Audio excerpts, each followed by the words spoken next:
বাইরে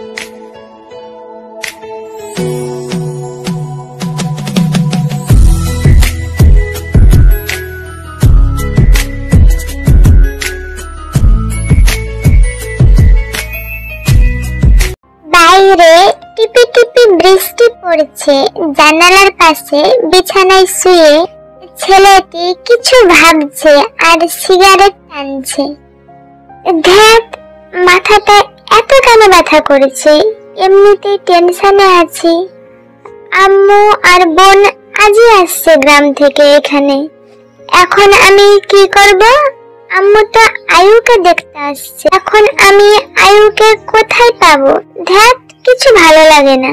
তোমরা কিছু বুঝতে পারছো না, তাই না? ওকে, আমি বলছি। আয়ু হলো জাংকুকের গার্লফ্রেন্ড। জাংকুকের মা জিন ও বোন জিমিন আজকেই আয়ুকে দেখার জন্য জাংকুকের বাসায় আসছে। জাংকুকের পরিবার এর আগে আয়ুকে কখনো দেখেনি, কিন্তু হঠাৎ কালকে আয়ুর বিয়ে হয়ে গেছে। আয়ু তার বাবাকে জাংকুকের কথা বলেছিল, কিন্তু আয়ুর বাবা তার বন্ধুর ছেলেকে পছন্দ করে রেখেছিল, তাই জোর করে আয়ুর বিয়ে দিয়ে দেয়। তাই কাল সারা রাত জাংকুক মদ খেয়ে বিছানায় পড়েছিল। আজকে দুপুরে ঘুম থেকে উঠে ফ্রেশ হয়ে খাবার খেয়ে বসে বসে ভাবছে, সন্ধ্যা তো হয়েই গেল, আম্মুরা এখনো এলো না, একটা ফোন করি। হ্যালো জিমিন, তোরা কোথায়? এখনো এলি না? ভাইয়া, আমরা জ্যামে আটকে গেছি, আমাদের এখনো 2 থেকে 3 ঘন্টা দেরি হবে। কে, তোরা সাবধানে আয়। বলেই কল কেটে দেয়। সন্ধ্যা তো হয়ে গেল, খিদেও পেয়েছে অনেক। কাজের বুয়াটা তো আজকে আসবে না বলেছে। আম্মু জিমিন অতটা জার্নি করে আসবে, ওদের দিয়ে রান্না করা ঠিক হবে না। না, যাই বাজার থেকে কিছু কিনে আনি। বলেই জাংকুক খাবার কিনতে চলে যায়। বাজার অনেক কাছে, তাই পায়ে হেঁটেই চলে যায়। রাস্তাটা ঘুটঘুটে অন্ধকার। খাবার কিনে বাসায় ফিরছিল। হঠাৎ জাংকুক খেয়াল করে একটি মেয়ে মুখ ঢেকে তার পিছু পিছু আসছে। এই মেয়েটি কে আর আমার পিছু নিয়েছে কেন? ওকে কি জিজ্ঞাসা করব? জাংকুক দাঁড়িয়ে যায়, পেছন ঘুরে মেয়েটির কাছে গিয়ে বলে, মেয়ে, ব্যাপার কি? আমার পিছু নিয়েছেন কেন? হ্যাঁ, কি হলো, কথা বলছেন না? ওকে, বলতে হবে না, তবে আমার পিছু পিছু এভাবে আসবেন না, অন্য জায়গায় যান। বলে জাংকুক হাঁটতে লাগলো। জাংকুকের মনে হলো মেয়েটি তার সাথেই আসছে। সে আবারও দাঁড়িয়ে যায়। কি ব্যাপার, কানে শুনতে পান না? কথা বলতে পারেন না? আমাকে একটা রাতের জন্য আপনার বাড়িতে থাকতে দিবেন? খুব উপকার হবে, সকালেই চলে যাব। মেয়েটির মুখ ঢাকা ছিল। না সরি, আমি বাসায় একা থাকি, কোনো মেয়েকে রাখতে পারবো না, আপনি অন্য কোথাও যান। বলে জাংকুক দ্রুত হেঁটে বাসায় চলে যায়। ফ্রিজে খাবারগুলো রেখে বিছানায় শুয়ে পড়লো। তারপর জিমিনকে কল করে। কিরে, আর কতক্ষণ লাগবে? এই তো ভাইয়া, আর 1 ঘন্টা মতো লাগবে। জাংকুক কল কেটে একটা সিগারেট ধরায়। হঠাৎ একটা বিকট শব্দ হয়। সে বাইরে তাকায়, আকাশে বিদ্যুৎ চমকাচ্ছে। বারান্দায় কিছু জামা কাপড় শুকাতে দেওয়া আছে, সেগুলো নিতে যায়। বাইরে এসে জাংকুকের চোখ গেটের কাছে গেল। হালকা আলোতে দেখলো গেটে কেউ দাঁড়িয়ে আছে। সে একটু সামনের দিকে যায় দেখার জন্য। কি, এ তো সেই মেয়েটা। ইস, একেবারে ভিজে গেছে। মেয়েটাকে দেখলে মায়া লাগছে। ওকে ভেতরে ডাকি, পরে যা হবে দেখা যাবে। এই যে শুনুন, ভিতরে আসুন, না হলে বৃষ্টিতে ভিজে শরীর খারাপ করবে। জাংকুক কথাটা বলার সাথে সাথে মেয়েটি দৌড়ে এলো আর সরাসরি জাংকুকের রুমে ঢুকে গেল। একটু পর জাংকুক রুমে গেল, গিয়ে দেখে মেয়েটি খাটে বসে আছে, মুখটা এখনো ঢাকা। এই যে, আপনি পাশের রুমে যান। আপনি কেমন মানুষ? হ্যাঁ, একটা মেয়েকে আশ্রয় দিলেন, অথচ খেতে বলবেন না? কি আজব মেয়ে রে বাবা, আমি কি ঝামেলায় পড়লাম। কোথাকার কোন মেয়ে কে জানে। আর ওপর আম্মু আর বোনও আসছে, ওদের কি বলবো এই মেয়ের কথা, ওরা কি ভাববে। জাংকুক কিছু না বলেই চলে যায়। ফ্রিজ থেকে এক প্যাকেট বিরিয়ানি বের করে একটা প্লেটে ঢেলে টেবিলে রেখে মেয়েটির কাছে যায়। এই যে যান, টেবিলে খাবার রাখা আছে, খেয়ে সোজা ওই রুমে গিয়ে শুয়ে পড়ুন, সকাল হলে চলে যাবেন দয়া করে। ওকে, এইবার আপনি একটু বাইরে বা অন্য রুমে যান, আমি খেয়ে নেব। জাংকুক আর কিছুই না বলে বারান্দায় চলে যায়। ঝড় কমে গেছে, বৃষ্টি পড়ছে টুপ টুপ করে। হঠাৎ দেখে গেট খুলে তার মা ও বোন আসছে, দুজনেই বৃষ্টিতে ভিজে গেছে। জাংকুককে দেখে তার মা বলে, কি বৃষ্টি রে বাবা, ভিজেই আসতে হলো, চল ভেতরে। বলে জিন ও জিমিন সোজা জাংকুকের রুমে ঢুকে যায়। যা, আম্মু আর বোনু তো আমার রুমেই গেল, মেয়েটার ব্যাপারে কি বলবো? না, আগে রুমে যাই। রুমে গিয়ে জাংকুক তো অবাক, কারণ তার মা মেয়েটির মাথায় হাত বোলাচ্ছে। আরে কি সুন্দর মেয়ের সঙ্গে প্রেম করেছে আমার পাগল ছেলেটা, দেখ জিমিন। জাংকুক মেয়েটির মুখের দিকে তাকিয়ে তো অবাক, এতক্ষণে সে মেয়েটির মুখ দেখলো। এ কি দেখছি আমি, এটা তো আয়ুর বান্ধবী তে, আমি স্বপ্ন দেখছি না তো? জাংকুক নিজের গায়ে নিজেই চিমটি কাটে। না তো, আমি তো ঠিকই দেখছি। জাংকুকের দিকে তাকিয়ে হাসছে আর জাংকুককে অবাক করে দিয়ে বলে, আম্মু আপনি কেমন আছেন? জিন ও জিমিন অবাক হয়ে জাংকুকের দিকে তাকায়। কি রে জাংকুক, আমাদের না জানিয়ে তুই বিয়ে করে নিয়েছিস আয়ুকে? জিন শুধু আয়ুর নামটাই জানতো, কখনো আয়ুকে দেখেনি, তাই থেকে আয়ু বলছে। জাংকুক কিছু বলতে যাবে তার আগেই তে বলে, কিছু মনে করবেন না আম্মু, আমার বাবা আমাকে জোর করে অন্য জায়গায় বিয়ে দিতে চাইছিল, তাই আমরা হুট করে গতকাল বিয়ে করে নিয়েছি। আমরা আপনাদের জানাতে পারিনি, সরি আম্মু, কিছু মনে করবেন না। তা না হয় বুঝলাম, কিন্তু আজকেও তো জাংকুক আমাদের বলতে পারতো, ওর বাবা জানলে কি বলবে আল্লাহ জানে। আসলে আম্মু, আমরা এই ব্যাপারটা আপনাদের সারপ্রাইজ দেওয়ার জন্য বলিনি, তাই না গো? বলে জাংকুকের দিকে তাকিয়ে তে চোখ টিপ মারে। জাংকুক অপ্রস্তুত হয়ে শুধু মাথা নাড়ে। আম্মু তোমরা ফ্রেশ হয়ে আসো, ভেজা শরীরে এতক্ষণ থাকলে ঠান্ডা লেগে যাবে। আচ্ছা বাবা, ফ্রেশ হয়ে আসি, দিয়ে কথা বলবো। জিন ও জিমিন যাবার পর জাংকুক তের কাছে এগিয়ে যায়। এসব কি হচ্ছে তে, এমন নাটক কেন করছেন? সময় হলে সব বলবো, বলেই একটা মুচকি হাসি দিয়ে জাংকুকের গালে একটা টোকা দিয়ে সোফায় গিয়ে বসলো। জাংকুক অবাক চোখে তাকিয়ে আছে। তখনই জিমিন আসে। ভাইয়া, ওই রুমটা এত অগোছালো কেন? আব্বু এখান থেকে যাওয়ার পর বুঝি ওই রুমে আর যত্ন নেও নেই বলো? হ্যাঁ রে, আব্বু যাওয়ার পর ওই রুমে যাওয়া হয় না, যত্ন নেবে কে বল? কেন রে, কাজের বুয়াটা কোথায়? ওকে তো দেখলাম না। কথাটা জিন রুমে ঢুকতে ঢুকতে বলে, আম্মু একদিনের ছুটি নিয়ে বাড়ি গেছে, কালকেই চলে আসবে। ও আচ্ছা, জিমিন যা তো মা, ওই রুমটা পরিষ্কার কর। আম্মু আপনারা আগে খেয়ে নিন তো, আমি যাচ্ছি ওই রুম পরিষ্কার করতে। বলে তে চলে যায়। আর জাংকুক, জিন ও জিমিন খাবার টেবিলে গিয়ে দেখে সব খাবার রেডি করে রেখেছে। তা দেখে জিন বলে, বাবা জাংকুক, দারুণ একটা মেয়েকে বিয়ে করেছিস, মেয়েটা কি লক্ষ্মী। জাংকুক কিছুই বলতে পারছে না, তার সবকিছু এলোমেলো লাগছে। ভাবিটা কিন্তু দারুণ সুন্দর ভাইয়া। জাংকুক কিছু বলতে যাবে তখনই তে এসে বলে, আম্মু আমি কিন্তু গ্রামে যাব আপনাদের সাথে। অবশ্যই যাবে মা, আমরা ধুমধাম করে তোমাদের বিয়ের অনুষ্ঠান করব।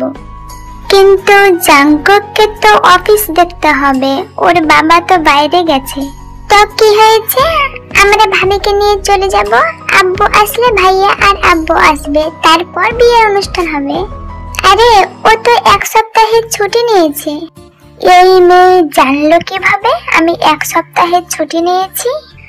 আমি তো গ্রামে যাব বলে অফিসের সব কাজ ম্যানেজারের দায়িত্বে দিয়েছি পরশুদিন, কিন্তু এই মেয়ে সবকিছু জানলো কি করে? আর কেনই বা আমার বউ হওয়ার অভিনয় করছে? এই যে সাহেব, আর একটু বিরিয়ানি দেব? তের কথায় জাংকুক চমকে যায়। এই মেয়ে তো সত্যিকারের বউয়ের মতো কথাবার্তা বলছে। না, নেব না, আম্মু আর জিমিনকে দাও। খাওয়া শেষ করে জাংকুক রুমে এসে শুয়ে আছে আর ভাবছে, এটা আমার সাথে কি হলো? কোন ঝামেলায় ফেসে গেলাম আমি? ধুর বাবা, কিছু ভালো লাগে না। ওই মেয়ে বউ হিসাবে আবার আমার ঘরে শুতে না আসে। ও তো জিমিন ও আম্মুর সাথে গল্প করছে, জানি না ওই মেয়ে আম্মুর কাছে কি না কি বলছে। টেনশনে জাংকুক একটা সিগারেট ধরাতে যাবে, তখনই কারো আসার শব্দ পেয়ে তাড়াতাড়ি করে সিগারেটটা লুকিয়ে নিল। দেখে তার মা আসছে। জাংকুক, বৌমাকে নিয়ে আমরা কালকেই যাব গ্রামে, কি বলিস? আম্মু, এখানে 2-1 দিন থাকো, তারপর না হয়ে যাবে? না, তোর আব্বুকে সব বলেছি, উনি কয়েকদিনের মধ্যেই ফিরবে। আব্বুকে কি বলেছ আম্মু? ভয়ে জাংকুকের গলা কাট হয়ে গেল। কি বলবো আবার, বৌমা আর তোর কথা বলেছি, আর হ্যাঁ, বৌমাকে কালকে গ্রামে নিয়ে যাচ্ছি। বলো কি আম্মু, আব্বু কিছু বলেনি? তা তো বলেছি, অনেক রাগারাগি করছিল, পরে আমি সব বুঝিয়ে বলেছি। তারপর তোর আব্বু বলেছে গ্রামে বৌমাকে নিয়ে যেতে, উনি আসলেই তোদের ধুমধাম করে বিয়ের অনুষ্ঠান করব। আম্মু, তুমি সত্যি অনেক ভালো, বলে জাংকুক তার মাকে জড়িয়ে ধরে। হয়েছে, এবার ছাড়, বৌমাকে পাঠিয়ে দিচ্ছি, শুয়ে পড়, আমিও শুব। সারাদিন গাড়িতে থেকে মাথাটা অনেক ব্যথা করছে। আম্মু, বলছি জিমিন আর থেকে একসাথে শুতে বলো, ওরা না হয় গল্প করুক আজ। না না, জিমিন আমার সাথেই শুবে, আর বৌমা তোর সাথে, বলেই জিন বের হয়ে যায়। ধর, কি একটা ঝামেলায় পড়লাম, তের সাথে সাথে আমিও অভিনয় করা শুরু করলাম। জানি না কপালে কি আছে, বলে জাংকুক শুয়ে পড়ে। তার বুক ধুক ধুক করছে। একটু পরে তে এসে দরজা আটকে দিয়ে খাটের কাছে গেল। জাংকুক শোয়া থেকে উঠে বসে। আচ্ছা, আপনি এরকম কেন করলেন? এসব অভিনয় করে কয়দিন থাকবো আমরা?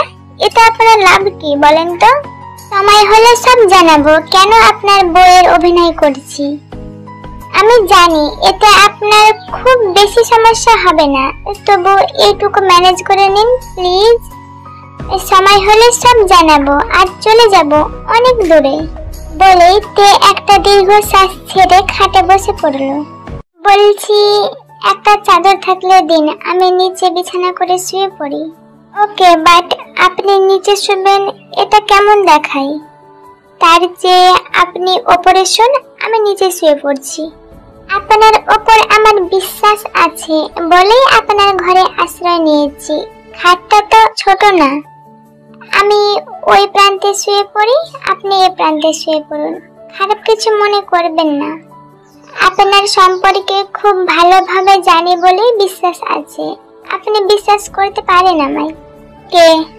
দুজনেই শুয়ে পড়ে মাঝখানে কোলবালিশ রেখে, কিন্তু কেউ ঘুমায়নি। জাংকুক মনে মনে ভাবে, মেয়েটি কি ঘুমিয়েছে? পাশ ফিরে দেখবো একবার। না, যদি ও জেগে থাকে তাহলে হয়তো খারাপ ভাববে। মানুষ কতটা বেঈমান হয় সেটা আয়ুকে না দেখলে জানতামই না। ও যদি আমার নাই হতে পারবে তাহলে ভালোবাসলো কেন? ও কেনই বা আমার জীবনে আসলো? কেন আমার জীবনটা নিয়ে খেললো এভাবে? আমি তো কোনো দোষ করিনি। এই সব ভাবতে ভাবতে জাংকুকের চোখ বেয়ে পানি পড়ে। আপনার অনেক কষ্ট হচ্ছে তাই না? জাংকুক তের কথায় চমকে যায়। আরে না, কথাটা বলতে বলতে চোখের পানি মুছে। মিথ্যা বলেন কেন? আয়ুর কথা মনে হচ্ছে, তাই না? জাংকুক তের দিকে ফিরে তাকায়। জাংকুক আরো বেশি অবাক হয় এটা দেখে যে তে জাংকুকের দিকে চেয়ে কথা বলছে আর চোখ দিয়ে পানি পড়ছে। আমি আয়ুর কথা ভেবে কষ্ট পাচ্ছি সেটা আপনি কিভাবে জানলেন? আর আপনি কাঁদছেন কেন? কিছুক্ষণ তে নীরব থেকে বলে ওঠে, সেসব বলবো এক সময়, এখন সব কষ্ট ঝেড়ে ফেলে ঘুমান প্লিজ। বলেই চোখে পানি মুছে। ওকে ঘুমান, গুড নাইট বলেই দুজনে ঘুমিয়ে যায়। ভাইয়া, এই ভাইয়া ওঠো, অনেক বেলা হয়েছে, একটু বাজারে যেতে হবে। না, আর একটু ঘুমাতে দে, জ্বালাস না তো, যা। ভাইয়া ওঠো তো, ঘরে কিছুই নেই, ভাবি রান্না করবে। জাংকুক উঠে যায় আর দেখে ঘরটা অনেক সুন্দর করে গোছানো। টেবিল থেকে কিছু বাসন নিয়ে যাওয়ার সময় তে জাংকুককে দেখে বলে, এই যে সাহেব, কিছু মশলা আর সবজি আনতে হবে, ফ্রিজে কিছু মাংস থাকলেও রান্না করার মশলা নাই। বলেই তে একটা লিস্ট জাংকুকের হাতে ধরিয়ে দিল। জাংকুক লিস্টটি হাতে নিয়ে চলে গেল ফ্রেশ হতে। ফ্রেশ হয়ে সে বাইরে যাবে তখনই জিন রুমে আসে। কিরে বাবা, এখনো বাজারে যাসনি? আর হ্যাঁ, তুই সত্যি একটা লক্ষ্মী মেয়েকে বিয়ে করেছিস। সকাল থেকে সব কাজ একা করে যাচ্ছে, আমাকে কিছু করতেই দিচ্ছে না। মেয়েটাকে কখনো কষ্ট দিস না বাবা। জাংকুক একটা হাসি দিয়ে বাজারে চলে যায়। সব কেনাকাটার পর একটা শাড়ি কিনলো। রান্না করে খাওয়া শেষে জিন সবাইকে রেডি হতে বলে তে রুমে চলে যায়। পিছু পিছু জাংকুকও যায়, গিয়ে তের হাতে শাড়ির প্যাকেটটা দেয়। তে, এই শাড়িটা পরে নিন। এটা আবার কেন আনতে গেলেন? বউ এর অভিনয়ে এটা লাগবে। তে একটু লজ্জা পেল, তাই শাড়িটা নিয়ে পাশের রুমে চলে যায়। দুপুরের আগেই সবাই গ্রামের উদ্দেশ্যে বাসে উঠলো। জিন ও জিমিন এক জায়গায় বসলো আর জাংকুক ও তে এক জায়গায়। জাংকুক ব্যাগ রাখতে যায়, তখনই ওরা তের হাতে স্পর্শ হয়। জাংকুক যেন শিউরে ওঠে। এইটা কেমন অনুভূতি হলো আমার? আমি তো আয়ুর সাথে প্রেম করতাম, কিন্তু কখনো ওর হাতটাও ধরে দেখিনি। হয়তো এই প্রথম কোনো মেয়ের হাতে ছোঁয়া লেগেছে, তাই এমন অনুভূতি হচ্ছে। জাংকুক ওর জায়গায় বসে। বাস চলতে থাকে তার আপন গতিতে।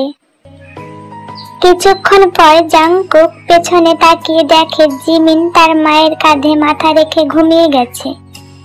তার মাও ঘুমিয়ে গেছে। তেও জাংকুকের কাঁধে মাথা রেখে ঘুমাচ্ছে।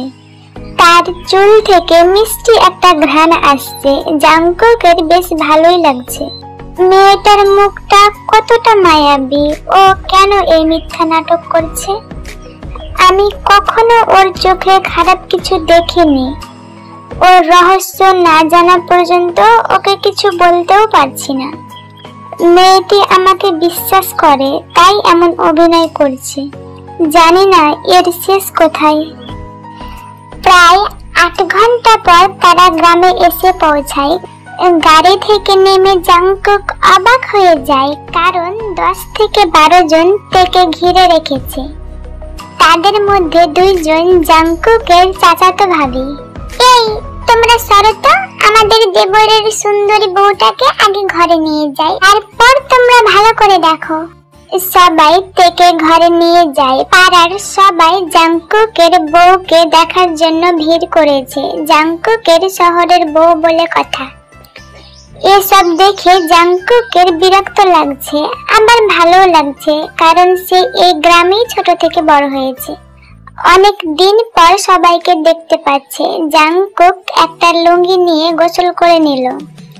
ততক্ষণে সন্ধ্যা হয়ে গেছে। তে সবার সাথে অনেক সুন্দরভাবে মিশে গেছে। সবাই সোফায় বসে আছে। জাংকুক ঘরে ঢুকে দেখলো তার ভাবিরা মিলে সুন্দর করে বাসর ঘর সাজিয়েছে। জাংকুক খাটে গিয়ে বসে। কি দেবর মশাই, কেমন হয়েছে বাসর ঘর সাজানো? দারুণ। তবে কে সাজিয়েছে ভাবিজানরা? আমরা সাজিয়েছি তোমার আর এই মিষ্টি মেয়েটার জন্য। ভালো করেছেন, শুয়ে একটু আরাম করে নি। আহা, আগে আমাদের বাসর সাজানোর মূল্য দাও, তারপর আরাম করো। আবার মূল্য কিসের? এত কষ্ট করে আমরা বাসর সাজিয়েছি টাকা খরচ করে, আর তুমি বলছো মূল্য কিসের? এই ভাবি, চলো আমরা শুয়ে থাকবো বাসর ঘরে, বলে জাংকুককে উঠিয়ে দিল। আরে আমাকে সরিয়ে দাও কেন? আসো, তোমাদের সবাইকে নিয়েই বাসর করব। বলে জাংকুক হাসতে থাকে আর তার দুই ভাবি তার দুই কান ধরে বলে, তাই নাকি? আমাদের নিয়ে বাসর করবে? আসো, তোমার সব শখ মিটিয়ে দেবো দেবরজি। আহা, লাগছে, ছাড়েন তো ভাবিজানরা, আগে আমাদের বিদায় করো। ওহো, ছাড়েন, দিচ্ছি। বলেই 2000 টাকা বের করে তার ভাবিদের দেয়। যান, সবাই মিলে মিষ্টি খান, রাগ করলেন না তো ভাবিরা?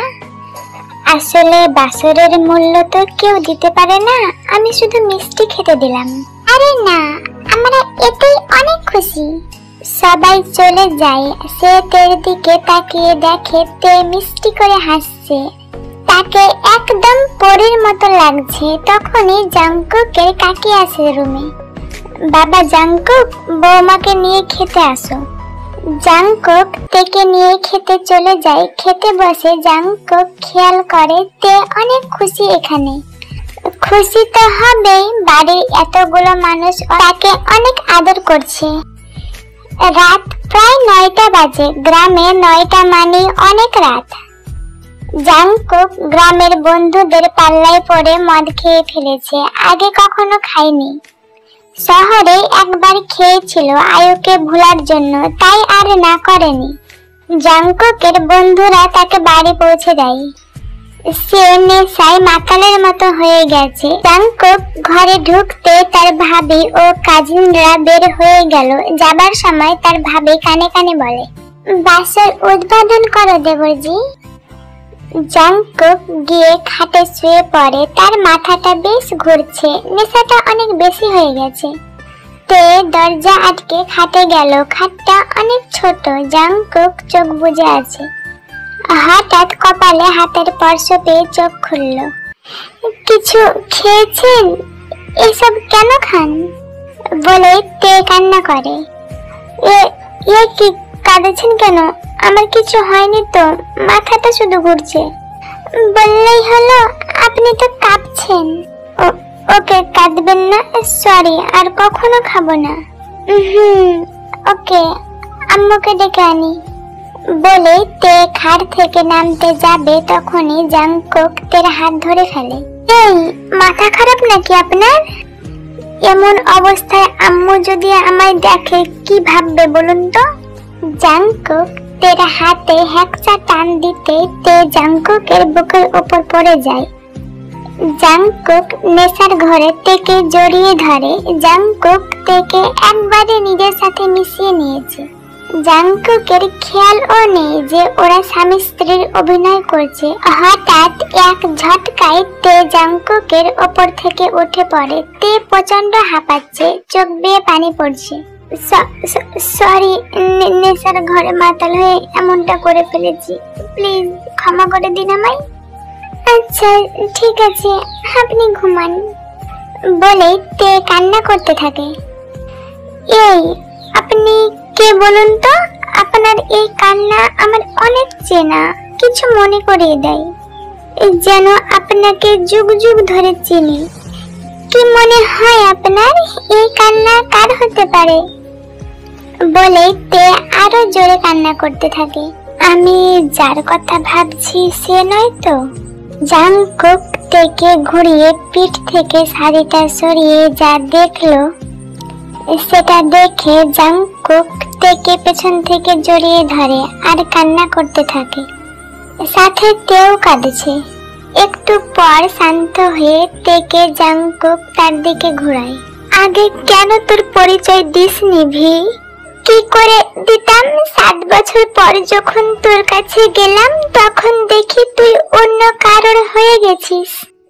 এই 7 বছর তুই কোথায় ছিলি? তোকে কত খুঁজেছি, কোথাও পাইনি। সেই দিনের কথা তোর মনে নেই? আব্বু জমি বিক্রি করে আমাদের নিয়ে শহরে চলে যাচ্ছিল। তখন আমার যাওয়া দেখে তুই অনেক কান্না করছিলি, আর আমিও। পরে শহর থেকে গ্রামে আসতে চাইলে আব্বু নিয়ে আসতো না। আমি রাগ করে সিঁড়ি দিয়ে দৌড়ে নামতে গিয়ে পড়ে যাই, আর আমাকে হসপিটালে নেওয়া হয়। আমি সুস্থ হলেও আগের সব কথা ভুলে যাই। তারপর কয়েক মাস আগে আমার হঠাৎ করে সবকিছু মনে পড়ে। তখন মনে পড়ে তোর কথা। আব্বুকে সব বললাম যে তোকে ছাড়া আমি বাঁচবো না। সে ছোট থেকে তোর সাথে আমি খেলেছি, পড়েছি। তখন আব্বু আমাকে গ্রামে নিয়ে যায়। তারপর তোর আম্মু আমাকে দেখে কেঁদে ফেলে। তেমা, তুমি এতদিন কোথায় ছিলে? তুমি জানো তোমার জন্য আমার ছেলে কতটা অপেক্ষা করেছিল? আন্টি, জাঙ্কুক কোথায়? ও এখন তোমার আঙ্কেলের অফিস দেখাশোনা করে। আর আর আর কি আন্টি? ও কিছুদিন আগে ওর জীবনে একটা মেয়ে আছে। না না, আমি এটা বিশ্বাস করি না আন্টি। আমি জাঙ্কুককে অনেক ভালোবাসি। আমি এতদিন কিছু মনে করতে পারতাম না, আমার স্মৃতি হারিয়ে গেছিল। আমি বুঝতে পারছি মা, কিন্তু ওকে, জাঙ্কুক যেই এলাকায় থাকে আমি সেখানেই যাব। পরে যা হবে দেখা যাবে। তুই তো আয়ুর বান্ধবী ছিলি। আমি সেখানে আসার পর তোকে ফলো করতাম, তোকে দেখতাম। দেখলাম সত্যি তুই একটা মেয়ের সাথে জড়িয়ে গেছিস। এটা দেখে আমার অনেক কষ্ট হতো। আমার কষ্ট দেখে আব্বু আমাকে সেখান থেকে নিয়ে যেতে চেয়েছিল। অন্য ছেলের সাথে বিয়ে দেবে বলেছিল, কিন্তু আমি অনেক কান্না করেছিলাম, আমি যাইনি। তারপর আয়ুর সাথে বান্ধবী পাতালাম।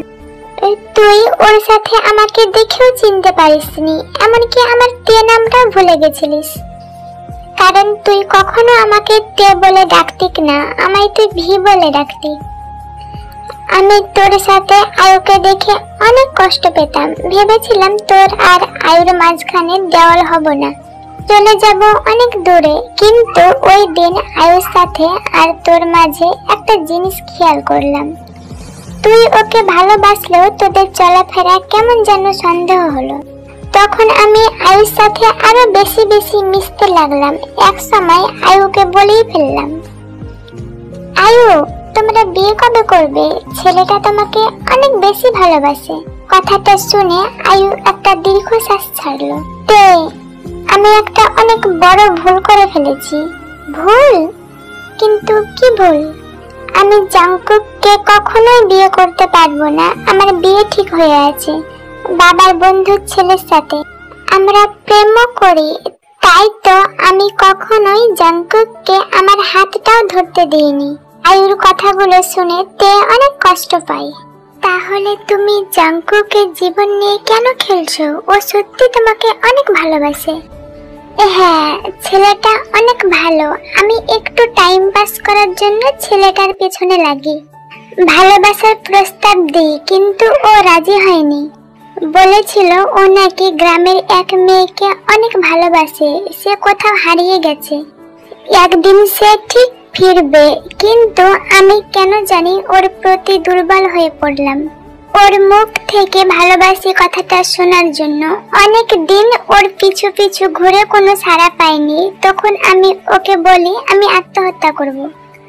তখন ও আমায় বলে যে ও আমায় সময় দিবে। ও অনেক সহজ সরল ছেলে, আর আমি এখন ফাঁদে পড়ে গেছি। না পারছি সত্যিটা ওকে বলতে, না পারছি ওর সাথে চলতে। বলেই আয়ু কান্না করে। তে, একটা বুদ্ধি দাও না আমায়, আমি কি করে ওর থেকে দূরে যাব? আয়ু, তুমি অনেক বড় ভুল করেছো, তবে এখনো সময় আছে তোমার ভুল শোধরানোর। তুমি আর ওর সাথে দেখা করবে না। একটা চিঠিতে জানিয়ে দাও তোমার বিয়ে হয়ে গেছে। তোমার কথা বলার পরও তোমার বাবা রাজি হয়নি। কিন্তু ওকে মানবে? ওর যদি কিছু হয়ে যায় বা পাগলামি করে? তুমি তোমার কাজটা করো, বাকিটা আমি দেখে নেব। ওকে, থ্যাঙ্কস তে, বলেই তাকে জড়িয়ে ধরে। তারপর তুই এখানে চলে আসিস, তাই না? না, আগে আমি আন্টিকে সব জানাই, আর তোর কথা ভেবে আন্টি অনেক কান্না করে আর আমাকে বলে তুমি যেভাবে পারো কালকে জাংকুকের বাসায় রাতে আশ্রয় নেবে। কালকে আমি আর জিমিন আসছি, আমরা একটা প্ল্যান করি, আর বাকিটা তো তুই সব জানিস। আমার এই অভিনয়ে যদি তুই কষ্ট পাস বা খারাপ ভাবিস তাহলে আমাকে ক্ষমা করে দিস। কালকেই আব্বু আসবে, তার সাথে আমি চলে যাব, আর কখনো তোকে জ্বালাতে আসবো না। বলেই তে কান্না করতে থাকে। তের কথাগুলো শুনে জাংকুকের চোখে কখন যে পানি চলে এসেছে সে নিজেও জানে না। সে তেকে বুকের সাথে জড়িয়ে ধরে। তে, আমাকে কখনো ছেড়ে যাবি না তো? তুই না ছাড়লে আমি কখনো যাব না। পারবি না সারা জীবন এভাবে আগলে রাখতে? খুব বেশি পারবো রে। এই তে শোন। বল, শুনছি। বাড়ির সবাই কি জানে এই অভিনয়ের কথা? না, সবাই না, শুধু তোর মা, বোন, বাবা আর আমার বাবা। তোর বাবাও জানে? কালকে আসবে এখানে, আর তোর বাবা 2 দিন পর। এখন তুই চাইলে শুক্রবারই আমাদের বিয়ে। আমি চাইলে মানে কি বলতে চাইছিস তুই? না, তুই তো আমার আয়ুকে ভালোবাসিস তাই বললাম। সেটা আমার ভুল ছিল রে। এটা ভেবে যদি কষ্ট পাস তাহলে চলে যাব তোদের থেকে অনেক দূরে, না ফেরার দেশে। হারামি, এসব আর কখনো বলবি না। অনেক কষ্ট দিয়েছিস আমায়, এবার একটু ভালোবাসা দে। তাই নাকি? তোমার ভালোবাসা চাই? বলেই জাংকুক একটা দুষ্টু হাসি দিয়ে তের দিকে এগোতে থাকে। এই, তুই আমার দিকে একদম আসবি না। কেন রে? তুই তো আমার বউ। বউ? তবে নকল বউ। আচ্ছা, তুই আমায় আজ চিনলি কি করে? তোর কান্না দেখে। ছোটবেলায় তুই এইভাবেই কাঁদতি। তে, তোর মনে আছে? ছোটবেলায় খেলার সময় তোকে ধাক্কা দিয়েছিলাম আর তুই পড়ে গিয়েছিলিস, তখন তোর পিঠ কেটে গেছিল। আজ তোর কান্না দেখে সন্দেহ হলো যে তুই ভি হতে পারিস। তখন তোর পিঠের ব্লাউজটা একটু সরিয়ে কাটা দাগটা দেখলাম। যখন তুই ব্লাউজটা সরাচ্ছিলি তখনই বুঝেছি এবার ধরা খাইছি। তুই আমাকে আগে বললেও পারতি, এতটা নাটক না করলেও হতো। যদি শুক্রবার পর্যন্ত এভাবে থাকতে পারতাম তবে বাসর রাতে তোকে সারপ্রাইজ দিতে চেয়েছিলাম। তা তো আর হলো না। তাই আমার দুষ্টু বউ, আই একটু আদর করি। যা দুষ্টু, আর 2টা দিন সবর কর, তখন সব পাবি। তাই বলে একটু ছুতেও পারবো না? আমি চাই না রে আমাদের পবিত্র ভালোবাসাটা অপবিত্র হয়ে যাক। অনেক কষ্ট করে তোকে পেয়েছি, এখন তোর বুকে মাথা রেখে একটু শান্তিতে ঘুমাতে চাই। আই লাভ ইউ তে। Love you too. বলেই দুজন দুজনকে জড়িয়ে ধরে।